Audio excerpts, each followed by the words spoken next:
if you ask for something, it will be given to you, right? It's a very strange idea, but I like that idea a lot, and I believe, in my experience, that has been true if it was that I wanted what I was asking for, because that's the real issue, right? Because the question is, if you want something, what does it mean to want it? And what it means is to sacrifice whatever is necessary to get it, because otherwise you don't want it. Hello everybody, this is the ReCon coming to you from Atlantis under the ocean. Today we're going to be talking about why the hell your relationships keep failing and why we have divorce rates up to 60 to 90% depending on what category.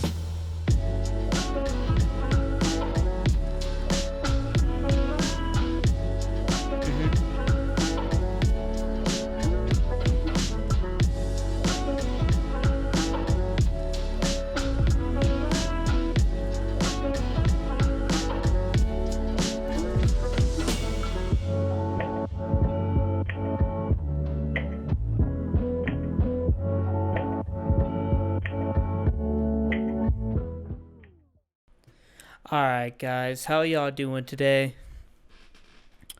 We're going to be talking today about why everything in your life keeps failing and why millennials and Gen Zers, etc.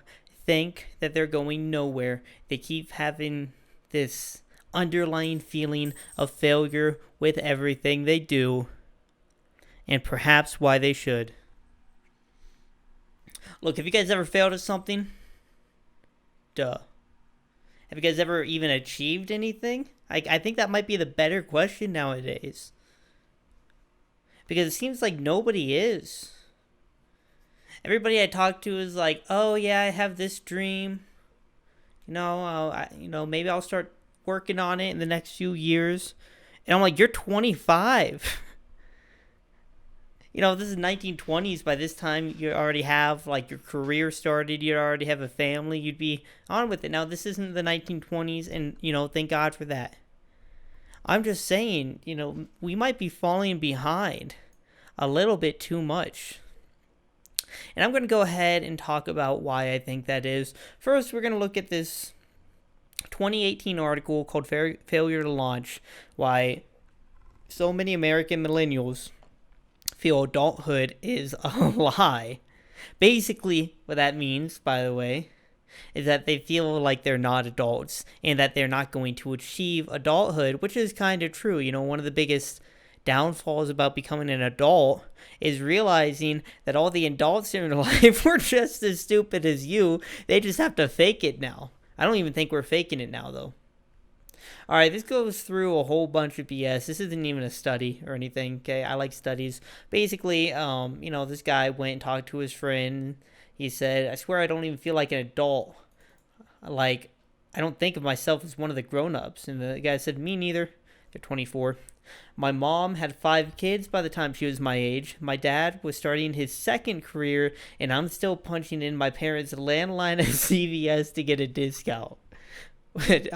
I did that today at Walgreens. Okay, I guess I can't say too much. All right, at the bottom here, one of the last things they say.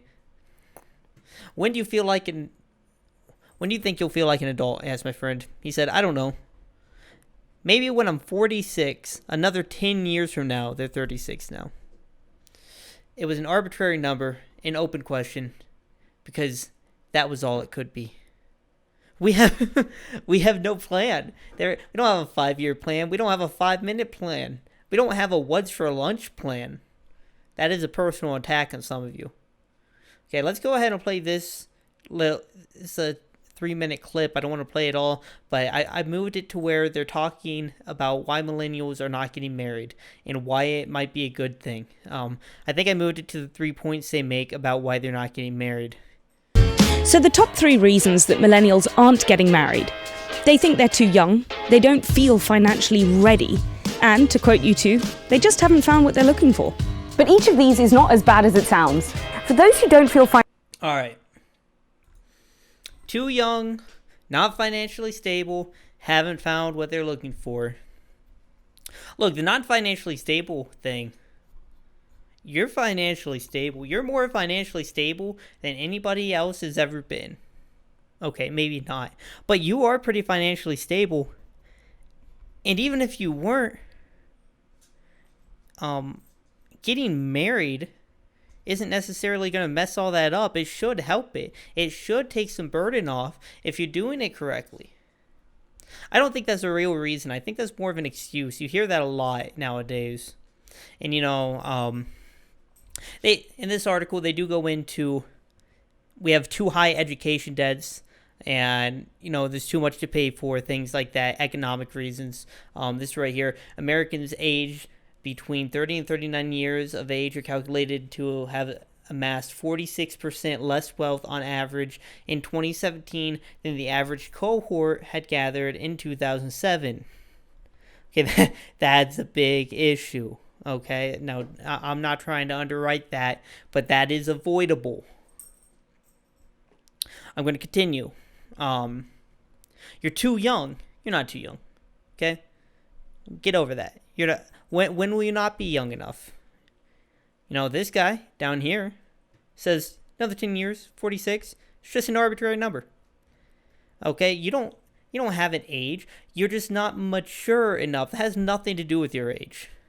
And I agree. Don't get married if you're not mature enough, okay? Evaluate yourself. If you say I'm still spending 10 hours a day playing video games, I have a part-time job at a fast food restaurant, and I'm not even willing to put in the work to lose weight or take care of my pets or something like that, I agree.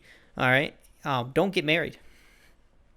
But too young, that's not it. That's just them being nice to themselves. What they mean is not mature enough. The other one, haven't found what I'm looking for. Ding, that's correct. Absolutely correct. I think over here, towards the end, we're going to watch the rest of this so I can evaluate it a bit further. Reasons. But check this out. 82% of Americans believe in true love. The other 18% I think are dead inside. And for those Okay, look. First of all, did you see how well I scooted over? I didn't even practice that. That was just me being magic. Second of all, that's what I get for being a drow. Second of all, 82% believe in true love. Then why aren't they getting married? And why do they have a 60% divorce rate? Because true love doesn't exist in the fairy tale sense. There is true love. You can truly, truly, truly love somebody. Okay, but it's not love at first sight. And it's not easy. You have to work at it. The real reason millennials are not finding what they want is because what they want is a fairy tale. They're all hedonists. Me, I'm younger than a millennial. I'm Gen Z. We're all hedonists. We want to do what feels good. Our whole lives have been handcrafted by ourselves. Maybe not every little part. We can definitely pick out things that we don't like about our lives. Okay, but we're picking how to decorate our house, where to live, who to date, how many people to date, where to eat every night, because we don't make food anymore. But if we do make food, we can make anything. We could make lobster tails every night, probably. All right, some of us are college students and we can't. But you get what I'm saying. We're not a poor country and we have a lot of options. And we're too hedonistic to actually sort out these options, to actually look at ourselves and sort out our priorities.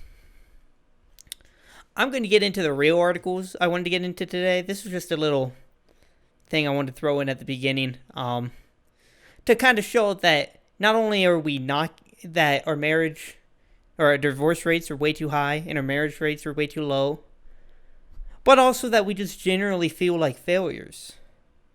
I wanted to throw that in there because it gives a little background knowledge into the group that we're looking at, which is ourselves. All right, let's go to the next article. And I know I'm jumping into these quick, but that's just because I want to screw you. All right. This article by The Sun, titled Vow to Be Happy. Arranged marriages lead to happier relationships because couples put more effort in to make them work. And this goes through and it talks about how Muslim arranged marriages are generally happier than American marriages. Not that Muslims can't be American. I didn't mean that, my bad. More or happier than traditional American marriages. Now if you want to read this article, it's short. I pretty much just paraphrase it there. If you want to read it, it's going to be in the bio. This is more so the one I want to focus on, which is arranged versus love-based marriages in the U.S. How different are they? Already I have an issue with this title because it's arranged versus love-based.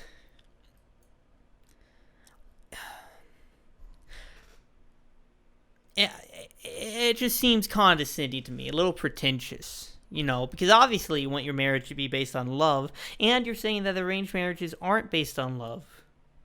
I don't think that's the case. I'm not pushing for arranged marriages. But I wanna analyze these two. All right, this is by a lady named Pamela Reagan, PhD, and she wants to shout out her assistant Carlos Anguino. So I guess I will too. That's not how you pronounce his name, but I just don't know how. Basically, they go through here, and I'm gonna read off a little bit probably, but they go through here, and they basically found a group of people who had arranged marriages in the United States, and they found a group of people who didn't. And they went and saw the differences. There really weren't any. I believe, I think the sex was a little better. What did surprise us was the number of sex differences we found. Specifically, despite the uniformly positive experiences reported by our participants, the men in our sample reported significantly higher levels of passionate and compassionate love for their spouses and commit to their marriages than women did. Then they went to say, we found that both had very high rates of commitment and compassion, companionship and passion, but men had higher. Okay, and then we're gonna go over. We'll come back to this. We're gonna go over to the marriage divide, how and why working class families are more fragile today. All right, and these three kind of go together. Okay, and I'll show you how. This goes through and basically. Share of adults age 18 to 55 who are currently married by class, 26% of the poor, 39% of the working class, 56% of middle and upper class. So you kind of question, if marriage is a bad thing, then why are the upper class people doing it if they have more options? I'm going to go down a bit further here. I think 6 was good. Biological parents, both... Okay. Share of females living with both biological parents at age 14, which is a weird kind of... I don't know why they specified females, but 55, 77. This is less than high school education, high school, or bachelor's. Millennials family paths by class. Who does what first? Most middle and upper class families do marriage first, then baby, or are unmarried and childless. The poor mainly do baby first, and so do the working class people, but by a smaller margin. And then people who are very happy in their marriages, again, higher in upper class, but only by about 10%, and working class is only 2% higher than the poor. Okay, anyway, this goes through and it talks about how the lower classes aren't getting married anymore and why. And a lot of people, and they go into saying, a lot of people say it's for economic reasons. But that's kind of BS. If you go to a poor country, most of the poor people are married. Even here, during the Great Depression, people were still getting married no matter what class. So why in the world are people not getting married now? It goes in to say lower, and I'll find it if I can, but it goes in to say it's a different culture, essentially, is what they say. Basically, people in the lower class have more of a hookup culture. They don't say that specifically. What they say is that they have like less regulations on morally gray things like sleeping with multiple people and stuff like that, and that causes more cheating, and obviously more divorce or less trust even. Plus, it's hard to marry someone who's been with 1,000 different people. I mean, it just is. Now, what do these three things have in common? Arranged marriages lead to happy relationships because couples put in more effort to make them work. You can basically just cut that down to couples that put more effort to make them work last longer. They work better. Duh. What do you call a business where the owner only puts in 50% effort? You call it bankrupt. But you call it that old shop right there. The one that's been out of business for the past 10 years. That's what you call it. Not to say that all failed businesses, people didn't put in work, but if they don't put in the work, they're going to fail. It's the same thing with marriage. We're so wishy-washy on the stuff that we want. We can't commit.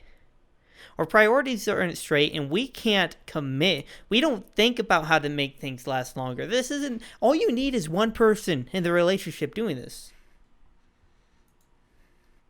Okay. This one, arranged versus love-based marriages in the U.S., how different are they? Again, the conclusion here, they're not very different. Why? Because they're different cultures. When we talk about arranged marriages, we're thinking about like Hindus in India. That's a different culture. I believe arranged marriages have as low as like 4% divorce rate, something like that. That's crazy. We have 60% divorce rates. It's just very frustrating because you see a lot of people, they commit, quote unquote, their lives to each other and then they don't put any effort into making it work. And we'll point fingers later, I suppose. And then this basically talks about who is getting married and why, and basically concludes that the upper class have a different culture than the lower class people, and that's why they're getting married more, and that's why they're staying married more. Why should you treat marriages more like a business? I know I have a lot of articles today. I'm sorry about that. This talks about how reality TV kind of opened our eyes up to different styles of living. Yeah, here we go. The divorce rate of arranged marriages is less than 4% versus 40% of marriages in the U.S. where partners choose who to marry on their own free will. And why is that? Look, if you're meeting someone for the first time and you're getting married, you know what your job is. Your job is to get to know the person and to fill the roles that they expect you to fill. All right? But when you're getting married separately, you probably dated for 1 to 4 years, maybe 10 years. Who knows? You already have different roles filled out. You're not the guy isn't focusing on his job, and the girl isn't focusing on housework and childbearing. In fact, we often have kids before we're married now. But in an arranged marriage, they are. And that way, it has rules picked out for people so they know what to do. Here, we don't know what to do. Often, it talks about a reality TV show where they match people to one another. And this guy the psychologist there uses a method of picking people out and putting them with each other. All right. The biggest takeaway, whether it's arranged or love situations, is to foster authenticity and gauging that astutely. I don't know what that means. I'll be honest. I'm a little dumb. But if core values match up, the rest of life is a puzzle piece that you put together as a couple. So this is a really good quote right here. Okay, if core values match up, That's the main thing there. Find someone with your core values, which means you have to figure out what the hell your core values are. Okay? If you don't have your priorities straight, you're not going to find someone with your core values because you don't have your core values because you don't know what they are. You go, oh, that's bad. Oh, that's bad. Oh, I like that. Yeah, okay, but you don't have any hierarchy. So go ahead and figure that out, maybe through religion. That's the way a lot of people do it. Or you can sit down and really think. You could even do Jordan Peterson's. That's the clip I played at the beginning, by the way. That was Jordan Peterson. You can even do Jordan Peterson's life authoring program. That might help you. But figure it out. The rest of life is a puzzle piece that you put together as a couple. It's a puzzle, guys. I like that. Look, they didn't say if your core values match up, you're good to go. No, that's the first half. That's figuring out who. The next half is why and how. It's piecing everything together. It's building it together. It's finding out how to be the other half to the person you're with and how to pick up where they leave off. If your relationships keep failing, one of you, either you don't have values that match up, or you guys aren't working together. One of you, at least, isn't working with the other one. And that's not to say you have to do everything together, but you become one and the same. All right, I have one more here, but I'm going really long here, so I don't want to get to that. I'm already at like 20-something minutes. So I'm going to go ahead and I'm going to conclude how I want to conclude. All right. Which makes sense. This stuff is going to lead to a failure of society. The whole marriage thing, us not getting married, us having failed relationships, that's not a cause of something. Okay, that's a symptom of a failing culture. Okay, and oftentimes I think it's just me, and this is just some antidotes and talking to people, and the one statement that they made over in this, I don't know, one of these studies, where they found that women they're not as passionate as men are. Okay, and I think that's because we have a generally, and this is especially pointed towards women, but it's not only pointed towards women. It has just come out in like the feminist movement and stuff like that. We have an empowered culture, not a humble culture. We have an arrogant culture. We have a culture where we're all told we're perfect the way we are, and other people should change for you. There's a song, God, it's a popular song, and I don't remember what it's called, but a line goes, the world can change for you, you're perfect just the way you are, something like that. Someone can tell me. That's disgusting. That's straight up, I'm Bored This Way by Lady Gaga. That's just telling people, don't change, you're perfect. Look, you should be exactly how you are when you were born. Don't adapt, don't mature. And that may not be the message you get from it, but if you keep having this stuff slammed at you, there are no stupid questions. Let me tell you, there's stupid questions, and all you're doing is encouraging people to ask them. It's just a hedonistic culture we're living in here. And none of us are humble. I think pride is really the biggest issue that's plaguing our society right now. Whenever you hear about, just stop in your own life. Maybe throw a comment down below of an example of this. But whenever you hear somebody complaining about somebody else, it's because the other person is being prideful. That's what it always breaks down to. Almost always breaks down to. Is that they were being prideful. And that's because that's all we are now. That's all we have. All we have is pride. And it's really plaguing us as a society. It's lowering our marriage rates. We're feeling like failures because we're not committing to anything. We're not doing anything. We don't really want anything because we have all that we need. And we start looking for random crap to complain about. This is why, like, the Dr. Seuss books are getting thrown out. This is why Aunt Jemima got thrown out. You know what I mean? Because we found something new to complain about. These things aren't issues. They're non-issues. But we're looking at them like issues. Anyway, guys, I'm the reasonable conservative. Remember, you can have whatever you want, but you gotta want it, and you gotta put in the work. Go ahead and like and subscribe if you like it. Throw a comment down below. Tell me what you think of what I said. Tell me what you think of the articles I picked. Tell me a time when you succeeded or you failed and how you did that. Just talk to me, guys. I have my Patreon down below. I have a few links down below. Go ahead and check them out. Join my community. Have a great day.